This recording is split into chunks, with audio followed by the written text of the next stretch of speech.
Welcome to Chump Change, everybody, to the post show where we talk about the truth hidden behind the lies. Once again, joined by Gavin, Alfredo, Jack, and James. So yes, welcome back, everybody. Well done today. Well done. Everything that went on. Gav gets to the meta of things, which I love, because you do know that, like, behind the scenes, we ask people for their stories and stuff like that.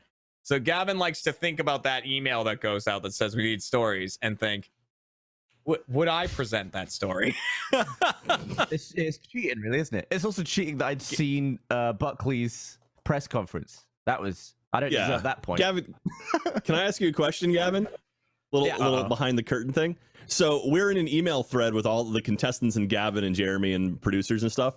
And Buckley just responded to everyone with all of his information, including Gavin. What's in the thread? Oh, really? I didn't even know that. Oh, yeah. Did you see that at all, Gavin? Did you really? Yeah. He posted his photo of his bat, and it was like a bunch of other stuff. Oh, Gavin was on that email? That's awesome. I didn't see it. Oh, well. Anyway, sorry. Oh, Gavin. The bat is in there. I could have just checked my emails. I love also right before the show too. James was like, "Should I have the bat ready?" And I was like, "Yeah, so that way you can like hold it up and stuff like that." And he's like, "Okay." So then while we're like talking to Gavin, I saw the bat come in the room. And then Buckley just looked at the camera and just put the lens cap on it and went and got the bat. Is that what that was? I was wondering what that was. I was like, oh, his camera just went dark. I just started talking to Gavin right then. I was like, so Gav, that's why I sent you Gav. I was like, so Gav, you've been on Chump before. You know how it works, right? And because I was just trying to make conversation and distract him. And it blew Gavin's mind that I even asked him. Well, yeah. If you knew how to play Chump. Yeah, that's why you needed to distract you. So let's talk about pushing the envelope. The game where stuff can get mixed up. So James ended up getting his own facts, the press conference thing. So Gav, you said you saw a clip of it, but what do you remember, like, who the heavyweight fighters were and like what was the situation? Why did you do it? And like what happened? And you said because you want to see the fight, but how did that work out into you seeing the fight? What happened was I got a phone call from David Hay, who is former heavyweight champion of the world and cruiserweight champion, saying that the other fighter, Tony Bellew, the other fighter's team were calling his manager Will from the In-Betweeners, and to be fair, he does look like Will from the In-Betweeners. So they said, could you turn up to the press conference and tell him to stop picking on your mate, and you can sit ringside and watch the fight and stuff. And I'm a big fight fan, and my eldest son is really into his boxing, and I wouldn't normally do something like that, but it was an incredible experience. I'm glad I got to take my son to it, and he absolutely loved the night. So it was worth making a bit of a tit of myself, just to take him. But everyone saw the funny side of it. You said they were. Yeah, they did. Yeah, but the thing is, right? This press conference was the Friday afternoon before the Saturday night fight. I'm not a boxer, and I don't know what mindset you have to get yourself into to be ready to punch someone. And I was sitting there thinking, because I was stood outside and they're going, right, you ready to go in? You could give it about 30 seconds and just burst in. And I stood there for about 30 seconds going, he might be really, like, he might just be so pumped up that this guy's just really furious. Just go for might hit me.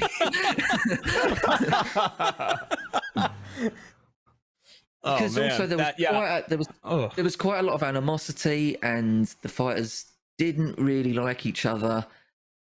So all of that was in the back of my mind, and I was shaking like a leaf. Honestly, like I was so nervous and frightened. Well, I'm glad it all worked out. I'm glad you didn't get killed. Because one of those guys, a punch from one of them is like, that's lights out. big They're time. huge. They're so big. They're such big men. And I'm tiny. Did you just see the clip online, man. Gavin, or did James show it to you at one point? Gavin was there. Yeah. I mean, it was a while ago now, wasn't it? It was a few years ago. It was a while ago. To be fair, you're right, Gavin. It was a bad choice because it was obviously the point of it was to be spread around. It was publicised. Funnily enough, the press conference was in the press.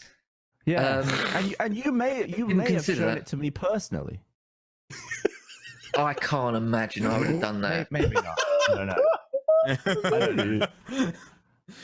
But the other stories were the ones that ended up being lies. They got flipped around. So Jack, you're the one who got sent, and it sounds like Fredo was kind of close, but you got sent to basically the principal's office, and then he brought you on as the personal assistant. Like, yeah, what did you do, and then how did it happen that you ended up as the assistant? I know it might shock you that I was a goody two shoes when I was in school, like straight A student, never got in trouble or anything. And my senior year of high school, I kind of just stopped caring because I had already been accepted to college and stuff. And for some reason, my media teacher and I just did not get along. Even though I did everything, I got like her class was super easy, but she just did not like me. And so we had a dark room that had like a revolving door, and so that way it would always stay dark inside of it. And I just put a chair and the door on the open side, so like whoever was in there just couldn't get out. Like it will just stop them from getting out. And she's like, "That's it. Go to the principal's office." And I was like, "No one had even tried yet." And I was like, "Okay." And I pulled the chair and I walked down to the principal's office and I sat there. And they're like, "What are you doing here?" And I'm like, Mrs. Teacher, whose name I won't say, just didn't like what I did today. They're like, "Oh, well, do you just want to stay here for like the next 6 weeks and just help us like with papers and stuff?" And I was like, "Okay." So never went back to her class again. And just did cabinet Did you work. do cabinet work? Just organizing stuff and just like, making copies of things. It was Cabinets dumb. involved. But Wasn't What far I off. like about So that, cabinets. what I like about you explaining that just then was that you've held on to the you didn't even get to fulfill the practical joke. Yeah. No one even used it. Yeah. No one even got stuck. It was just like Someone was in there and had no idea a chair was placed I on the didn't other even get to No see my idea. creation. Just where, it's like, where did Jack go? Oh. And that means Anyway. Fredo is the one who cost his sports team the win in the finals. And yeah, so what happened? It was soccer, right? Jack was right, or football? Yeah, it was Correct. soccer. Yeah. I played right wing, and our goalie got injured. They asked me to step up. I think it was like 12 or something like that, because I was taller out of all the most of the people on the team, and so I was like, oh yeah, no, I could do this. I mean, I've been watching Disney movies like Johnny Tsunami, Brink, Mighty Ducks. I was like, let's do this. You know what I mean? Like, let's go in the finals. It doesn't get any bigger than this. They scored 8 goals on me. I couldn't touch the ball to save my life. 8 They goals. scored so many. Every time they got up to me, it was in. Like, yeah, it was bad. It was bad. And I would jump. Freddie, And not only I would jump in the How'd they opposite pull you? direction. I had no read of the ball or anything. Like, it was bad. Oh. what's the Yeah, offside that's rule? a good question, Jack. But then just after goal 4, be like, let's try someone else. They just went, he'll get it. I think they just kind of gave up at that point. Period. After a very quick rapid fire of We lost. 3 goals. I think they were just in too deep at that point. To be fair, it sounds like They your were ace like stuck too. If they were on your end all the time. Maybe they were just keen to find Yeah. out the maximum number of goals that can be scored in a game, and they just thought that Yeah. was worth finding out. Maybe. I don't know. It was a sick project if that was it. Will it go? Yeah, no, double I digits? don't even think I touched the ball. I'll be honest. It's unfortunate. Well, how far into the game was he injured? Was like the whole game, or was like during the game? Oh, it was pretty much the whole game. Like immediately I got pulled off, and then I was like, all right. Well, it's my fault thinking that I could be some kind of Disney Channel original movie Right. hero. You know what I'm saying? Underdogs. Instead of just being like, I've never played goalie. Like, I just don't think I could read the striker like that. And no, I was like, yeah, let's do this. And I didn't do it. I didn't do any of it. Jesus Christ. Well, once again, Gavin, fantastic job today of the perfect score. Doesn't happen often, but well done. Deceivers, a lot of great stories, great lies, especially that last round. There's a lot of really good lies there, very believable ones. That was hard as shit. So, yeah, that was a tough one. Yeah, I like that your kind of fuck it mentality really got you to jack on that one. You were like, when, whatever.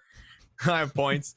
But yes, thank you, Gavin. Thank you, Alfredo. Thank you, Jack. Thank you, James, for coming by.